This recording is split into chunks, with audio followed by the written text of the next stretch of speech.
మాటలు చెప్పడం చాలా ఈజీ. నేను ఆ రోజు ఈ కాలువలు చూసిన తర్వాత ఈ కాలువలు చాలవని 2018లో కాలువ వెడల్పు చేయాలని 3850 క్యూసెక్స్ నీళ్లు పోవడానికి కాలువలన్నీ వెడల్పు చేయడానికి టెండర్లు పిలిచాను. కొత్త పార్టీ వచ్చింది, టెండర్లు క్యాన్సిల్ చేశారు. చేసి గొప్పలు చెప్పారు. 2000 కాదు, 3800 కాదు, నేను 10,000 క్యూసెక్లు తీసుకెళ్తానని చెప్పి మాట్లాడి తమ్ముళ్ళు 10 పైసలు ఖర్చు పెట్టిన వాళ్ళని ఏమనాలని నేను అడుగుతున్నా. వీళ్ళు ఫేక్ పార్టీ అవునా కాదా మీరే ఆలోచించమని అడుగుతున్నా.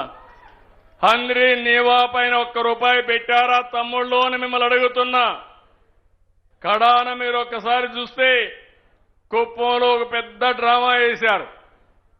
కాలువలో నీళ్లు లేవు, సినిమా సెట్టింగ్లు తయారు చేశారు. షూటింగ్ ప్రారంభమైంది.